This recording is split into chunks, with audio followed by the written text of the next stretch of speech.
Hi everyone, welcome to the next BECBC Shadowboard podcast. This is an exit interview with Adam, who is stepping down from the Shadowboard after being on it for 4 years. In fact, Adam was one of the first members of the Shadowboard. So thanks, Adam, for giving the time. So do you want to give a bit of introduction, just who you are and what it is that you do now? Yes, thanks, Jason. So as you say, I joined the Shadowboard in April 18, so just over, well, it's that sort of 4 and a bit years now. So been on the whole time, but I joined as a small business owner. So I run Adam Media, as many people will know, which is a video production company.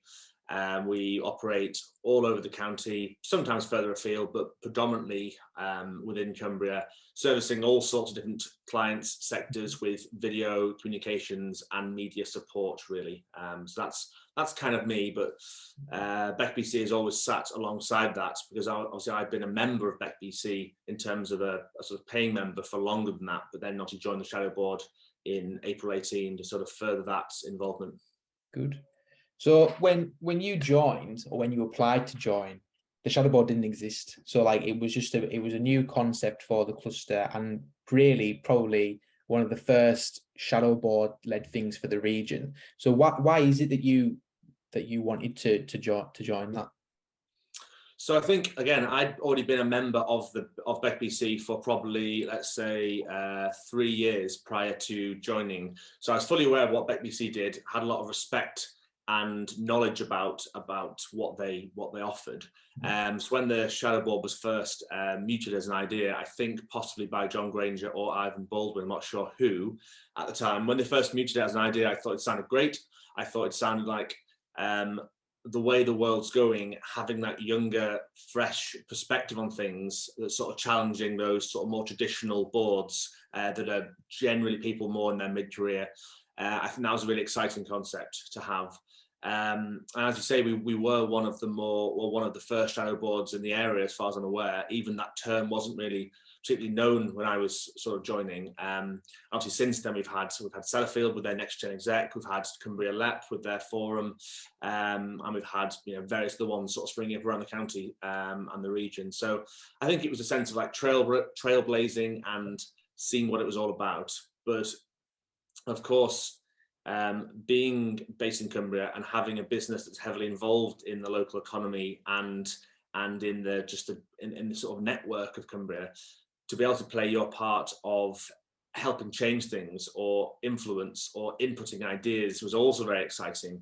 And as well as that, of course, massively developmental and good for sort of my own progress in terms of meeting more like-minded people, or getting involved in different sort of discussions and just broadening that sort of knowledge that I had about the people of Cumbria and the sort of economic makeup.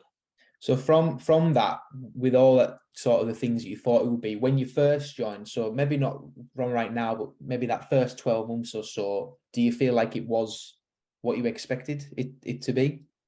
Well, I think that's an interesting question, in that the remit that was given to us by Ivan, really, who was ultimately sort of leading the discussions early on, the remit was, what do you want your remit to be? So there was no terms of reference, there was no themes in place, there was no sort of this is the way it will work. It was, you guys are to be autonomous, although supported by the main board where needed. So go off and see what you want to make of it. And the early meetings were always in person. We often went over to North Lakes Hotel over at Penrith, and it was a lot of sort of travel, and we brought people from different parts of the country together at that sort of central point. And from there, we kind of fleshed out what we wanted it to be, looked at themes, looked at strengths of that we had. And it was only really through trialing those things, getting people's ideas, but importantly, also speaking to other people. So we had a series of sessions with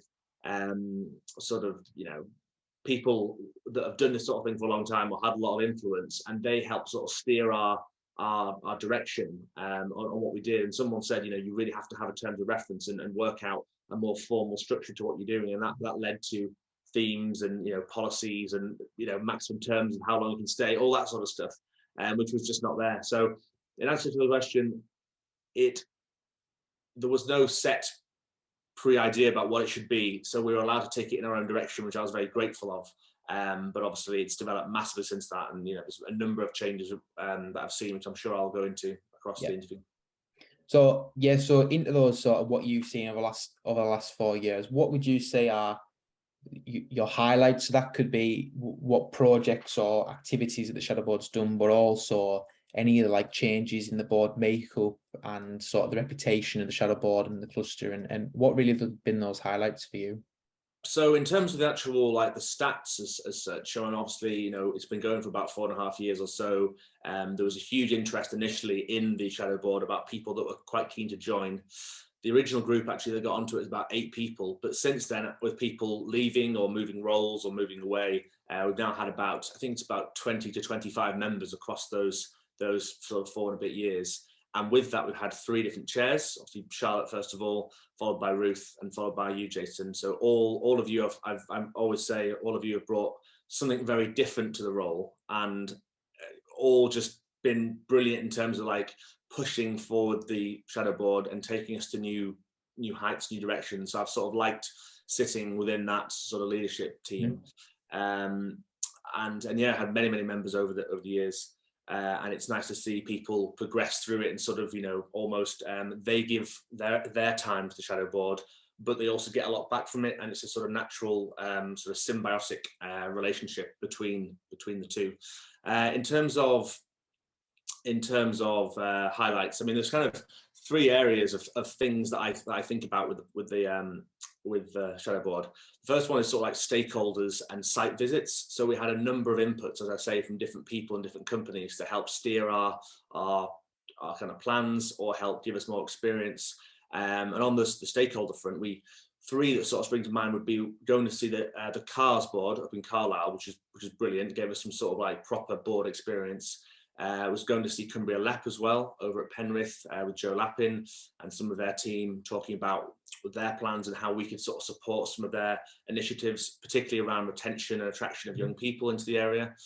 And then latterly as well, we also went to Sellafield to see the then CEO, Paul Foster, who met with us, and we had a full site tour to sort of understand what Sellafield was all about for people that hadn't been on the site before. So there were kind of 3 key stakeholder site visits areas. The second one would be events, I think. So obviously we've had many events through the Shadow Board times. We've done social evenings. Obviously we had AppFit that you led, Jason, which was great to be at. And I think Global Reach, which Ruth obviously led brilliantly. I think that will stick in my mind as one of the great successes because of just how big it was and that impact it had, bringing people from all over the world and people still referencing it today. Even Last Energy recently referencing that their first time over in the UK sort of properly making inroads with the nuclear sector was through Global Reach. So that just shows the impact that it's had on things. And lastly, of course, is the podcasts, which I initially led on and was happy to as I say, take an interest in, speaking to people later in their careers, passing on advice, talking about their career stories, and just generally developing content that would help the next generation or people in their more early careers sort of time progress through further, which we had an initial great success with those. COVID came along and put them on pause, but they've now come back more virtually and we're kind of doing them in a more informal way. But really good to see those coming out well. So that's quite a lot of highlights in there, but as you can imagine, over 4.5 years, there would be a lot of highlights. So that's me trying to condense it into a few minutes for you. No, that's good. And I think that sort of shows the breadth of stuff that not just the Shadow Board, but as part of the wider cluster is involved in. And, a lot of maybe people looking in, or particularly people who maybe aren't active members of the cluster, won't maybe see a lot or reap the benefits of a lot of the stuff that the cluster does do. And the Shadow Board is a fantastic way to get all that packaged into the young professionals and get that bit of a voice, and also those opportunities and that exposure to a lot of things that happen, particularly locally in Cumbria. So with all that and 4.5 years of experiences, input, discussions, exposure, relationship building, do you think that has had a positive impact on your career and I suppose the development of Adam Media? Definitely, yes. And I mean, there's no sort of career progression in the sense of promotions. Obviously, that's not what happens as a small business owner. But in terms of how much I've grown personally, massive. I would attribute quite a lot of my growth over the last 4 years to to the cluster, both in terms of being a member and obviously being a shadow board member. So a huge amount of growth.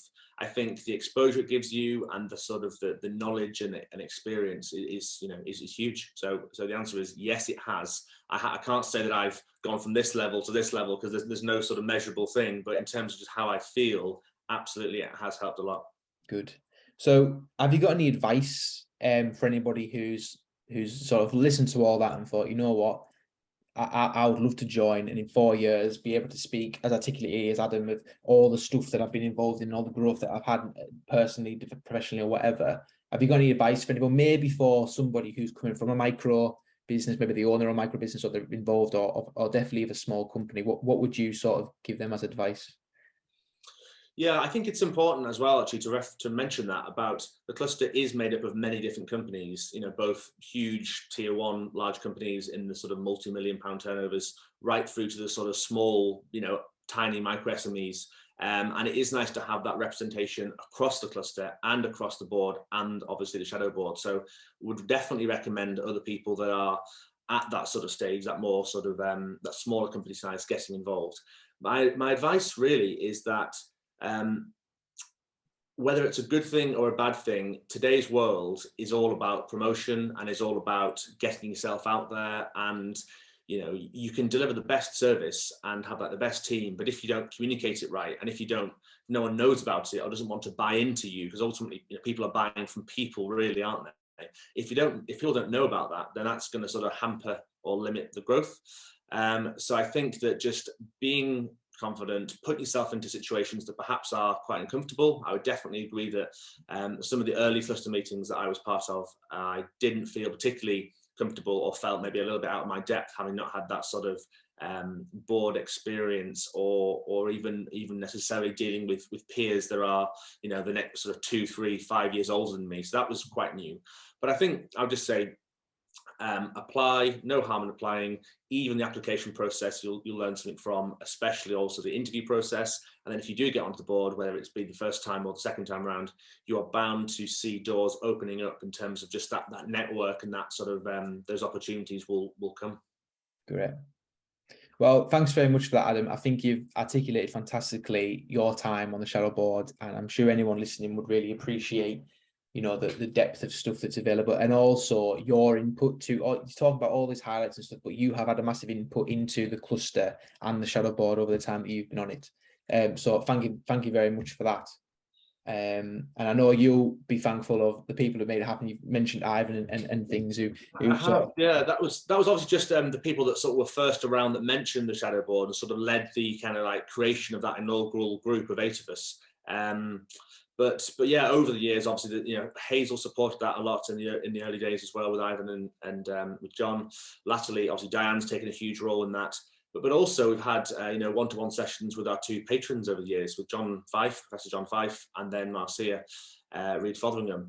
And the board membership as well have always been very kind and supportive. They've always, whether it be informally or formally, they're happy to sit down and sort of support you and chat about things.